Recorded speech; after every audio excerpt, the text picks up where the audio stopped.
नमस्कार, मैं doctor Manjula Adla, associate professor SK government girls college Sikar. आज का हमारा टॉपिक है अमेरिका में संघ व्यवस्था, अर्थात अमेरिका की संघीय व्यवस्था को अपन आज डिस्कस करेंगे।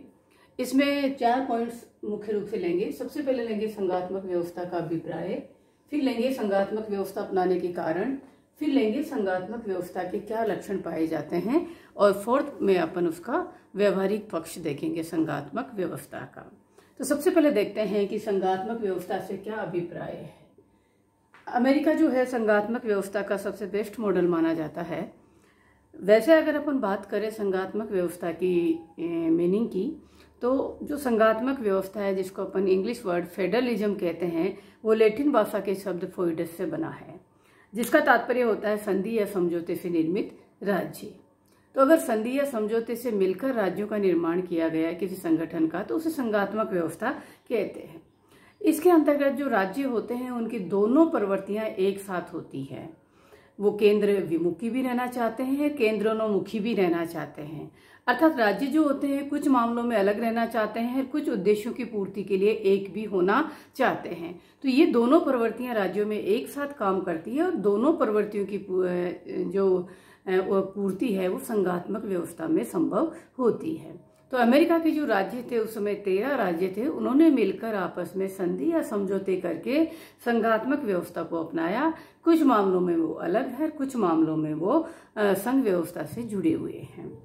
नंबर दूसरी बात जब अपन करते हैं कि संघात्मक व्यवस्था अपनाने का कारण क्या था अमेरिका में संघात्मक व्यवस्था क्यों अपनाई गई, इसके पीछे मोटे रूप से 5 कारण थे।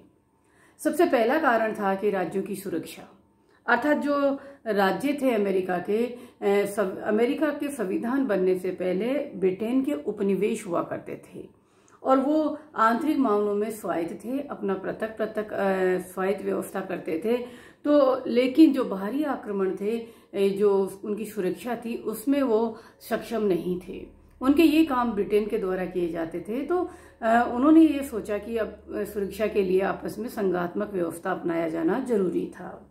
इसी तरह दूसरा जो मेन कारण था, विशाल क्षेत्र था, क्षेत्रफल विशाल था, और उस समय एकात्मक व्यवस्था उस विशाल क्षेत्रफल में लागू करना संभव नहीं था, और आवागमन और संचार के साधन भी इतने ज्यादा नहीं थे। तो इसलिए भी उन्होंने संघात्मक व्यवस्था अपनाई। इसी तरह विविधता ही विद्यमान थी, जाति धर्म भाषा के आधार पर, क्योंकि वर्ण संकर संस्कृति वहां पर थी, और इन विविधताओं की विभिन्न सामाजिक आर्थिक राजनीतिक हितों की पूर्ति तभी संभव होती जब राज्य स्वायत्ता रखते हुए इनका प्रबंध करे। इसी तरह वहां की जो जनता थी वो केंद्रीकरण के पक्ष में नहीं थी, वो केंद्रीकरण के पक्ष में थी। वो नहीं चाहते थे कि सरकार शक्तियों का केंद्रीकरण हो, तो उन्होंने विकेंद्रीकरण के रूप में संघात्मक व्यवस्था को अपनाया। इसी तरह एक कारण ये भी था कि जो राजनीतिक दल थे उस समय के, वो भी नहीं चाहते थे कि एकात्मक व्यवस्था हो, क्योंकि उनका जो संगठन था उस समय वो विकेंद्रीकरण लिया हुआ था। वो स्थानीय लेवल पर संगठित थे, केंद्रीय लेवल पर संगठित नहीं थे। तो उनकी मंशा भी यही होती थी कि राज्यों के अंतर्गत वो अपने आप को शक्तिशाली महसूस करेंगे, या राज्यों की सत्ता उन्हें मिल सकती है केंद्र के बजाय। तो उन्होंने संघात्मक व्यवस्था को प्रोत्साहन दिया। तो ये मोटे रूप से 5 कारण थे कि सुरक्षा के लिए, विविधता के लिए, विशाल क्षेत्रफल था, केंद्रीकरण के पक्ष में नहीं थी जनता, और राजनीतिक दल भी संघात्मक व्यवस्था अपनाना चाहते थे, इसलिए उन्होंने इसको प्रोत्साहन दिया। इसके पश्चात आता है कि संघात्मक व्यवस्था के क्या लक्षण वहां पर विद्यमान है, अमेरिकन संघात्मक व्यवस्था की विशेषताएं। अगर अपन देखते हैं, सबसे पहला लक्षण है दोहरी शासन व्यवस्था। जहां भी संघात्मक व्यवस्था पाई जाती है उसका मोटा लक्षण होता है कि शासन 2 जगह से संचालित होता है, एक केंद्र सरकार और एक राज्यों की सरकारें। अमेरिका में भी 2 जगह से चलता है, राज्यों की भी अपने अलग संविधान है, राज्यों की भी अपनी कार्यपालिका, व्यवस्थापिका और न्यायपालिका होती है। इसी तरह दूसरा है शक्तियों का विभाजन। दूसरा जो मेन लक्षण होता है कि केंद्र और राज्यों के बीच में संविधान के द्वारा ही शक्तियों का विभाजन किया हुआ होता है। तो अमेरिका में भी शक्तियों का विभाजन किया गया है। अमेरिका में गणना और अवशेष के सिद्धांत के आधार पर शक्तियों का विभाजन किया गया है।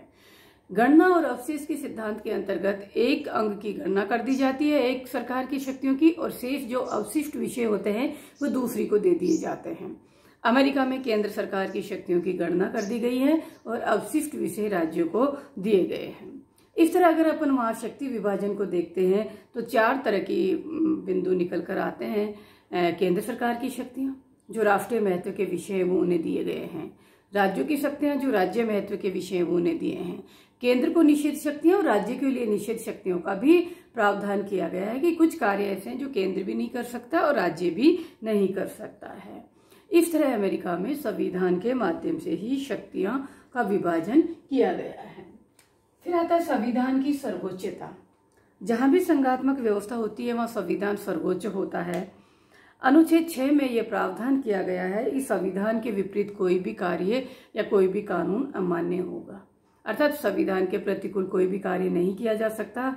और नंबर दूसरी बात है कि केंद्र और राज्य दोनों अपनी शक्तियां संविधान से प्राप्त करते हैं, तो संविधान की सर्वोच्चता पाई जाती है। इसी तरह स्वतंत्र एवं सुदृढ़ न्यायपालिका होती है। अमेरिका में संविधान की संरक्षक और व्याख्याकार के रूप में न्यायपालिका की भूमिका होती है। न्यायपालिका के पास न्यायिक पुनरावलोकन की शक्ति होती है और न्यायपालिका का निर्णय अंतिम होता है। न्यायपालिका जुडिशियल रिव्यू के माध्यम से संविधान के प्रतिकूल कार्यों को अवैध घोषित कर सकती है। तो सुदृढ़ और स्वतंत्र न्यायपालिका की व्यवस्था भी की गई है। संविधान संशोधन में राज्यों की भागीदारी। देखिए, संघात्मक व्यवस्था है, इसलिए वहां पर जो संविधान में संशोधन किए जाएंगे उनमें भी राज्यों की भागीदारी सुनिश्चित की गई है। जब तक 3/4 राज्य किसी संविधान संशोधन का अनुसमर्थन नहीं कर देते हैं तब तक संविधान संशोधन नहीं हो सकता है। तो ये भी एक लक्षण वहां पर पाया जाता है। फिर आता है दोहरी नागरिकता।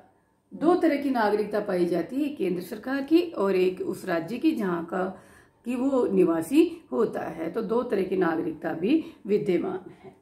सीनेट में राज्यों की समान भागीदारी। सीनेट व्यवस्थापिका का द्वितीय सदन है और उसमें राज्यों को समान भागीदारी दी गई है।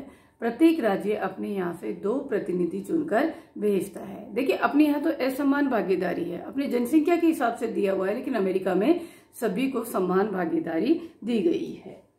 राज्यों के अपने पृथक संविधान होते हैं वहां पर, लेकिन 2 शर्तें होती हैं कि एक संघीय संविधान के अनुकूल होना चाहिए और एक गणतंत्रीय प्रणाली वहां पर अपनाई हुई होनी चाहिए। तो राज्यों के भी अपने अलग संविधान हैं। इसके अलावा अविनाशी संघ, अर्थात राज्य केंद्र से अलग नहीं हो सकते हैं, उनके साथ जुड़े हुए रहेंगे, ये भी प्रावधान किया गया है।